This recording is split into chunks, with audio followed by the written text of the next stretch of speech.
এই অজুর বিষয়ে আমাদের বেশ কিছু ত্রুটি, বেশ কিছু ভুল ভ্রান্তি হয়ে থাকে। অজুর যে ভুলগুলো হয়তো আপনিও করেন, আমরাও করছি প্রতিনিয়ত, কিন্তু জানি না। এই তিনটা কাজ করলেন মানে কি, জান্নাতের 8 দরজার একটি কমন রিমোটে টিপ দিলেন, আপনি সবগুলো পটপট খুলে যাবে, যে কোনো দরজা দিয়ে আপনি জান্নাতে দাখিল হতে পারবেন ইনশাআল্লাহ। আমরা সকলেই কম বেশ জানি যে অজু বা পবিত্রতা এটা হলো সালাতের চাবি। নবী সাল্লাল্লাহু আলাইহি ওয়াসাল্লামের সূরা আবু দাউদে বর্ণিত হাদিসে আসছে, তিনি বলেছেন মিফতাহুস সালাতি আত-তাহুর, সালাতের বা নামাজের চাবি হলো কি, পবিত্রতা বা অজু। তো চাবি যদি ঠিক থাকে, পারফেক্ট হয়, তাহলে তালা খুলবে। আর যদি চাবি পারফেক্ট না হয়, ঠিক না হয়, তাহলে সেক্ষেত্রে তালা খুলবে না। ওই চাবি দিয়ে আপনি ঘরে প্রবেশ করতে পারবেন না। মনে করুন জান্নাত হলো আমার ঘর বা গন্তব্য, ঢুকতে হলে আমাকে সালাতের তালাটুকু খুলে ঢুকতে হবে, অর্থাৎ সালাত পড়ে ঢুকতে হবে, আর তার চাবি হলো পবিত্রতা। তাহলে পবিত্রতা চাবি, তার তালা হলো সালাহ, আর সালাহ পড়ে আমি ঢুকতে চাচ্ছি জান্নাতে। এই অজুর বিষয়ে আমাদের বেশ কিছু ত্রুটি, বেশ কিছু ভুল ভ্রান্তি হয়ে থাকে। অজুর যে ভুলগুলো হয়তো আপনিও করেন, আমরাও করছি প্রতিনিয়ত, কিন্তু জানি না। তো সেগুলো নিয়ে আমরা সংক্ষেপে আলোচনা করব। নবী সাল্লাল্লাহু আলাইহি ওয়াসাল্লাম বুখারী মুসলিমের হাদিসে আসছে, তিনি বলেছেন লা তুকবালু সালাতুন বিগাইরি তাহুরিন, পবিত্রতা ছাড়া কোনো সালাত কবুল হবে না। প্রিয় ভাইরা, অজু দুই প্রকার, একটা হলো কোন রকম অজু, আরেকটা হলো পূর্ণাঙ্গ অজু। একটা হলো কোন রকম অজু, আরেকটা হলো কি পূর্ণাঙ্গ অজু। পূর্ণাঙ্গ অজু যেটা, এটাকে হাদিসের ভাষায় বলা হয়েছে ইসবাগুল ওযু। পূর্ণাঙ্গ ভাবে অজু করা, এটাকে বলা হয়েছে ইসবাগুল ওযু, অর্থাৎ অজুকে পরিপূর্ণভাবে করা। আরেকটা হলো যেন ভাবে কোন রকম ভাবে অজু সেরে ফেলা। অজুর যে ফজিলত, অজুর যে ফজিলত মুসলিম বর্ণিত হাদিসে আসছে, নবী সাল্লাল্লাহু আলাইহি ওয়াসাল্লাম বলেছেন, যে ব্যক্তি পরিপূর্ণভাবে অজু করবে, পরিপূর্ণভাবে অজু করবে, ভালোভাবে অজু করবে, এবং অজুর শেষে কালিমাতুশ শাহাদা যেটা আছে, আশহাদু আল্লা ইলাহা ইল্লাল্লাহু ওয়াহদাহু লা শারীকা লাহু আশহাদু আন্না মুহাম্মাদান আবদুহু ওয়া রাসূলুহু, এই কালিমায়ে শাহাদা পাঠ করবে অজুর শেষে, এই ব্যক্তির জন্য আল্লাহ সুবহানাহু ওয়া তাআলা জান্নাতের সমস্ত দুয়ার খুলে দিবেন। তাহলে আমরা বলতে পারি জান্নাতের 8 দুয়ারের সমস্ত দুয়ারের একটা রিমোট এখানে নবী সাল্লাল্লাহু আলাইহি ওয়াসাল্লাম আমাদেরকে বাতলে দিয়েছেন। একটি রিমোট, এই এক রিমোট টিপের সঙ্গে সঙ্গে 8 দরজা সব খুলে যাবে। সেটা হলো অজুকে কি করা, পরিপূর্ণভাবে করা, সুন্দরভাবে করা, এবং এর শেষে, অজুর শেষে কালিমাতুশ শাহাদা পাঠ করা, আশহাদু আল্লা ইলাহা ইল্লাল্লাহু ওয়াহদাহু লা শারীকা লাহু ওয়া আশহাদু আন্না মুহাম্মাদান আবদুহু ওয়া রাসূলুহু।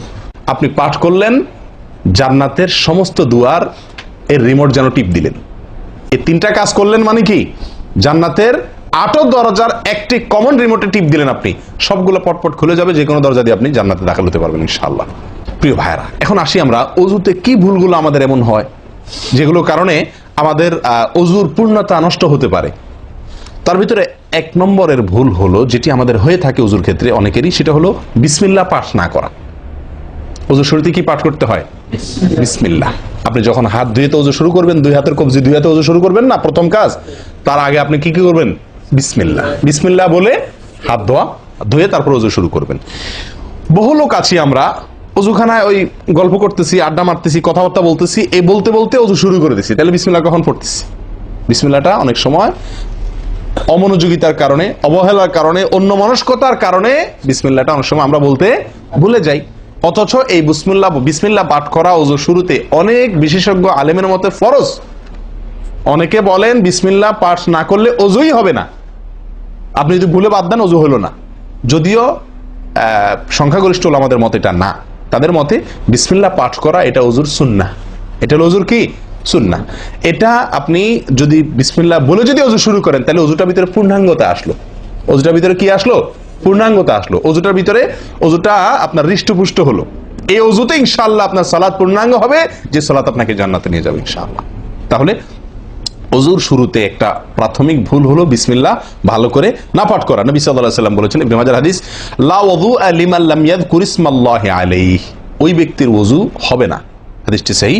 নবী সাল্লাল্লাহু আলাইহি ওয়াসাল্লাম বলেছেন, ওই ব্যক্তির ওযু হবে না যে ব্যক্তি ওযুর শুরুতে আল্লাহর নাম নেয় নাই, বিসমিল্লাহ বলে নাই।